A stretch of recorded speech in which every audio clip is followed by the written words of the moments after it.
வணக்கம் தமிழ் மக்களே, welcome back to Tamil விளையாட்டரங்கம். நான் தான் உங்கள் கேமிங் பாரதி. இன்னைக்கு நம்ம சேனல் சப்ஸ்கிரைபர்ஸ் சில பேர் ரொம்ப நாளாக ரிக்வெஸ்ட் பண்ண ஸ்டீம்டெக்கோட லாங் டேர்ம் இன்டெப்த் வீடியோ பார்க்க போகிறோம். ஆச்சு ஒரு வருஷம் ஆச்சு, போச்சு வயசாகி போச்சு. அதுதான் டெக்னாலஜியில் பார்த்தீங்கன்னா நிலைமை. பட் ஒரு வருஷம் கிட்டத்தட்ட ஆன பிறகும் இந்த ஸ்டீம்டெக்கை 2023 வாங்குறது ஒர்த்தா அப்படிங்கிறது தான் இப்போ நம்ம பார்க்க போகிறோம். சேனலுக்கு புதுசாக வந்தவங்க கண்டிப்பாக லைக் பண்ணுங்கள், ஷேர் பண்ணுங்கள், சப்ஸ்கிரைப் பண்ணுங்கள். மறக்காமல் நோட்டிஃபிகேஷன் பெல் ஐக்கானை தட்டி விடுங்க. ஆல்ரெடி இதெல்லாம் பண்ணியாச்சுப்பா அப்படின்னா அப்படி ரிலாக்ஸாக அந்த கண்டென்ட்டை பாருங்கள். இன்னைக்கு நம்ம பார்க்க போகிறது ஸ்டீம்டெக்கோட 1 year long term review.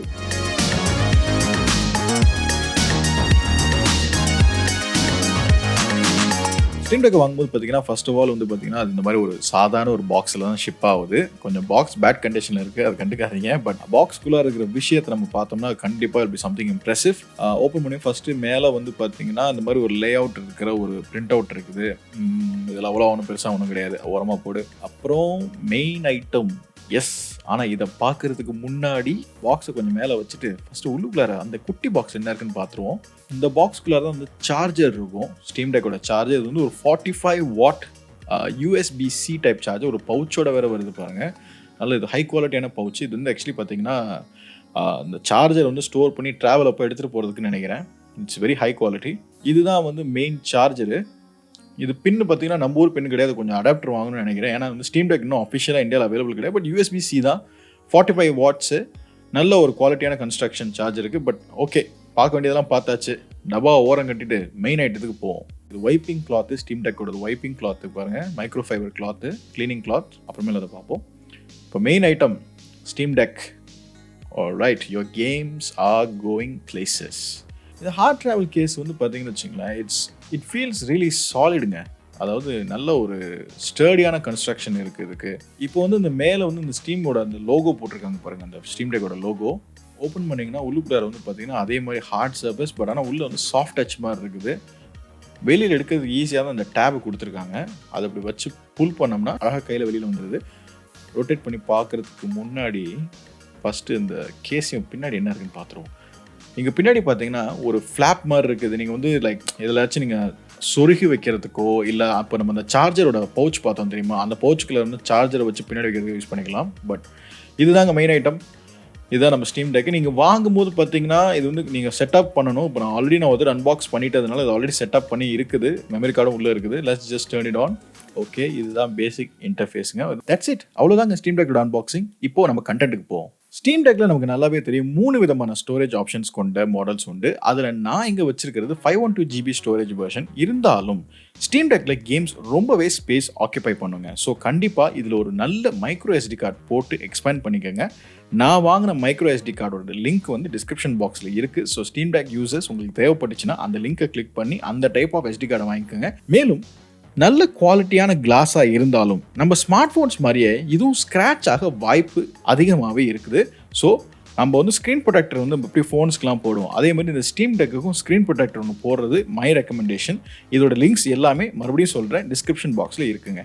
ஸ்டீம்டெக்கில் steam library games விளையாட முடியும் அப்படிங்கிறது எல்லாருக்குமே நல்லாவே தெரியும். பட் நீங்களும் என்ன மாதிரி எபிக் கேம் ஸ்டோரில் நிறைய கேம்ஸ் வச்சுருக்கீங்கன்னா ஸ்டீம்டெக்கில் ஹீரோயிக் லான்ச்சர் அப்படிங்கிறத நீங்கள் இன்ஸ்டால் பண்ணிட்டீங்க அப்படின்னா அது பிறகு நீங்கள் அந்த மெனுக்குள்ளார இப்படி லான்ச் பண்ணும்போது உங்களுக்கு எபிக் கேம் ஸ்டோரோட கேம்ஸ் எல்லாமே பார்த்தீங்கன்னா அந்த லான்ச்சருக்குள்ளாரே லோட் ஆயிரும். அதுக்குள்ளார நீங்கள் ப்ரௌஸ் பண்ணி உங்களுக்கு பிடிச்ச கேம்ஸை லான்ச் பண்ணும்போது அது நீங்கள் எபிக் கேம் ஸ்டோர்ஸில் வாங்கின ஃப்ரீயான கேம்ஸை கூட ஸ்டீம்டெக்கில் உங்களை ப்ளே பண்ண அலோவ் பண்ணுது. செம்ம ஃப்ரீடம் சொல்லும் போது தான் நான் இன்னொரு விஷயத்தையும் சொல்லியே ஆகணும். ஸ்டீம்டெக் பார்த்தீங்கன்னா நீங்கள் நினைக்கிற மாதிரி வெறும் PC வெர்ஷன்ஸ் ஆஃப் கேம்ஸ் மட்டும் கிடையாதுங்க. எமுலேஷன் அப்படிங்கிற ஒரு வார்த்தையை கண்டிப்பாக எல்லாருமே கேள்விப்பட்டிருப்பீங்க. எமுலேஷன் அப்படின்னா பழைய கேம் கான்சோல்ஸ் இல்லை வேறு விதமான கேம் கான்சோல்ஸை சாஃப்ட்வேர் மூலியமாக நம்ம எமுலேட் பண்ணி அதோடைய கேம்ஸை விளையாடுறது தான். ஸ்டீம்டெக்கில் ஹார்ட்வேர் ரொம்ப பவர்ஃபுல் அப்படிங்கிறதுனால அதனால பார்த்தீங்கன்னா பல சிஸ்டம்ஸை எமுலேட் பண்ண முடியும். அது PS Vitaவாக இருக்கட்டும், நிண்டெண்டோ DS-ஆக இருக்கட்டும், நிண்டெண்டோ 3DS-ஆக இருக்கட்டும், நிண்டெண்டோ ஸ்விட்சாக இருக்கட்டும், இன்ஃபேக்ட் சொல்ல போனால் PlayStation 3 கூட ரொம்ப அழகாகவே ஃபுல் ஸ்பீடில் எந்த விதமான பிரச்சனைகளும் இல்லாமல் எமுலேட் பண்ணக்கூடிய பவர் ஸ்டீம்டெக்கிட்ட இருக்குது. இப்போ நான் சில கேம்ஸ்லாம் நான் லான்ச் பண்ணி அப்படியே நம்ம பேச்சுவாக்கில் நான் காட்டிகிட்டு இருக்கேன் உங்கள்கிட்ட. இப்போ நான் லான்ச் பண்ணுற இந்த கேம்ஸ்லாம் பார்த்தீங்கன்னு வச்சுங்களேன், ஃபார் எக்ஸாம்பிள் கர்பி பார்த்தீங்கன்னா ஒரு ஸ்விட்ச் கேம். ஆனால் வந்து ஸ்டீம் டெக்கில் ஃப்ளாலஸாக ஓடுது. அதே மாதிரி Pokemon Sun and Moon, Pokemon கேம்ஸ்னாலே நம்ம வந்து நிண்டெண்டோ கான்சோல்ஸ்லாம் திரும்பி பார்ப்போம். பட் ஆனால் இதில் வந்து பார்த்தீங்கன்னா எமுலேஷன் மூலயமா உங்களுக்கு 3DS கேம்ஸான பொக்கிமான் சன் அண்ட் மூனை நீங்கள் விளையாடலாம். The Steam Deck is more than capable of emulating a large volume of games from other systems as well.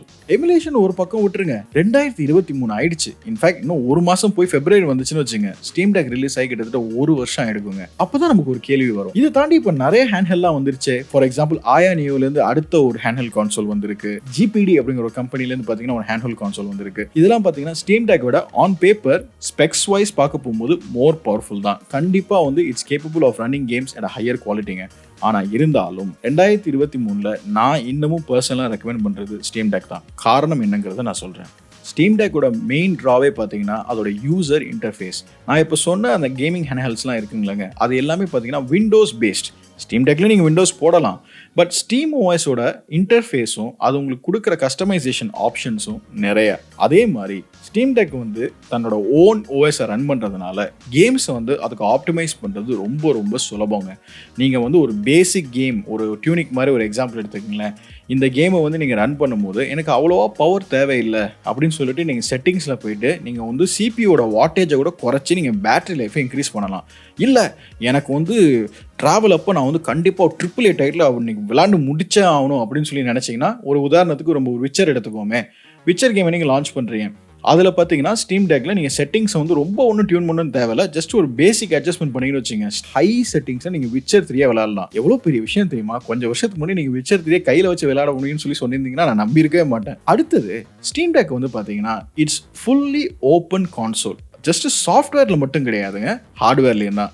என்ன சொல்ல வரேன் அப்படின்னா, ஸ்டீம் டெக்குக்கு வந்து நீங்கள் வந்து ரிப்பேர் பண்ணுறதுக்கு வந்து பார்ட்ஸ் கண்டுபிடிக்கிறதும் நீங்கள் பார்ட்ஸ் ஆர்டர் பண்ணுறதும் ரொம்ப ரொம்ப சுலபம். ஏன்னா வால்வே என்ன பண்ணியிருக்காங்க அப்படின்னா iFixit அப்படிங்கிற ஒரு கம்பெனியோட டைப் வச்சு இதுக்கு ஸ்பேர் பார்ட்ஸ் வந்து ரொம்ப ஈஸியாக வந்து அவைலபிளாக இருக்கிற மாதிரி பண்ணியிருக்காங்க. ஸோ இந்த கான்சோலை நீங்கள் நிறைய வருஷம் வச்சுருந்தாலும், ஒரு 7-8 வருஷமே இதை வச்சு விளையாடுறீங்கன்னு வச்சுக்கோமே, நாளைக்கு வந்து இதில் ஒரு பட்டனோ இல்லை ஒரு டச் இன்டர்ஃபேஸோ இல்லை ஒரு ஸ்க்ரீனோ இல்லை ஒரு பேட்டரியோ ப்ராப்ளம் ஆச்சு அப்படின்னா நீங்கள் இதுக்கு தேவையான பார்ட்ஸை ஆன்லைனில் போயிட்டு ஈஸியாக சோர்ஸ் பண்ணி வாங்கி அழகாக ரிப்பேர் பண்ணிக்கலாம். ஸோ இதோட லான்ஜெவிட்டி ரொம்ப ரொம்ப ஜாஸ்தி.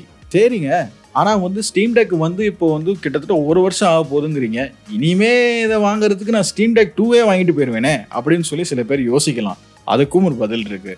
இதை வந்து ஸ்டார்டிங் ஸ்டேஜை நீங்கள் யூஸ் பண்ணி பார்த்துருந்தீங்கன்னு வச்சுங்க, ஒரு 6-7 மாதத்துக்கு முன்னாடி எப்பாடியோ இது வேண்டாண்டா என்னடா கிராஷ் ஆகிட்டே இருக்குன்னு சொல்லி தலையை சுற்றி தூக்கி போட்டுட்டு ஓடியே போயிருப்பீங்க. ஆக்சுவலி இப்போ நீங்கள் இதை வாங்குறது தான் நீங்கள் ஆக்சுவலி ரொம்ப லக்கின்னு தான் நான் சொல்லுவேன். ஏன்னா நான் இதை முதல்ல வாங்கும்போது ஸ்டீம் டெக் வந்து பார்த்தீங்கன்னா ரொம்ப ஒரு அன்பாலிஷ்டு ஸ்டேட்டில் இருந்துச்சு. கேம்ஸ் அடிக்கடி கிராஷ் ஆகும், நிறைய கேம்ஸ் வந்து பார்த்தீங்கன்னா இன்னும் சப்போர்ட் வரல. அப்படியே சப்போர்ட் வந்திருந்தாலும் அதோட செட்டிங்ஸ் எப்படி பண்ணுறது அப்படிங்கிறது வந்து பார்த்தீங்கன்னா டிஃபால்ட்டாகவே அங்கே இருக்காது. நிறைய விதமான ப்ராப்ளம்ஸ் வந்துச்சு. இன்ஃபேக்ட் ஸ்டோரில் போய்ட்டு ஒரு கேமை வாங்குறதே பெரிய ஒரு குதிரை கொம்பா இருந்துச்சுன்னு வச்சுங்களேன். அதெல்லாம் தாண்டி இப்போ அந்த ஒரு வருஷத்தில் வால்வ் 1 இல்லை 2 இல்லை 100 ஓவர் அப்டேட்ஸ் சிஸ்டம்க்கு ரிலீஸ் பண்ணி அதை வந்து இப்போ ராக் ஸ்டெடி ஆகியிருக்காங்க. இந்த ஸ்டீம் டெக் வந்து முதல்ல வந்து ரெக்கமெண்ட் பண்ணாத மற்ற ரிவ்யூவர்ஸ், இன்ஃபேக்ட் ஐஜிஎன் அப்படிங்கிற ஒரு பெரிய சேனலில் வந்து பார்த்தீங்கன்னா ஆரம்பத்தில் வந்து இந்த ஸ்டீம் டெக் வந்து we don't recommend it to normal people அப்படின்னு சொல்லி சொன்னவங்க கொஞ்சம் மாதம் கழிச்சு திருப்பி அந்த விசிட் பண்ணும்போது தான் சொல்லியிருக்காங்க, அடடா இப்போ வந்து இந்த சாஃப்ட்வேர் இம்ப்ரூவ்மெண்ட்ஸ்லாம் வந்த பிறகு இது ரொம்பவே ஸ்டேபிளாக இருக்குது, இனிமேல் வந்து இது எல்லாருமே வாங்கலாம் அப்படிங்கிறத வந்து தெரிவிச்சிருக்காங்க. இப்போ நீங்கள் அதை வாங்கணும்னு நினச்சிங்க அப்படின்னா பர்ஃபெக்டான டைம், தயங்காதீங்க, தாராளமாக போய் வாங்க. இது வந்து ரொம்ப வருஷம் உங்களுக்கு உழைக்கக்கூடிய ஒரு விஷயம். அவ்வளோதாங்க ஸ்டீம் டெக். ஒரு வருஷம் கழிச்சு பார்த்தீங்கன்னா ஆரம்பத்தில் ரஃபாக இருந்த கான்சோல் இப்போ வந்து ராக் ஸ்டெடியாக ஒரு பியூட்டிஃபுல்லான ஒரு ஸ்டேபிளான ஸ்டேட்டை ரீச் பண்ணியிருக்கு. நம்ம சேனலில் கண்டிப்பாக ஸ்டீம் டெக் பற்றி இன்னும் நிறைய கண்டென்ட் வரப்போகுது. ஸோ கண்டிப்பாக லைக் பண்ணுங்கள், ஷேர் பண்ணுங்கள், சப்ஸ்கிரைப் பண்ணுங்கள், நோட்டிஃபிகேஷன் ஐக்கான மறக்காமல் தட்டுங்க. அடுத்த வீடியோவில் சந்திக்கும் வரை வணக்கம் வச்சு விடைபெறுகிறேன். உங்கள் கேமிங் பாரதி. நன்றி, வணக்கம்.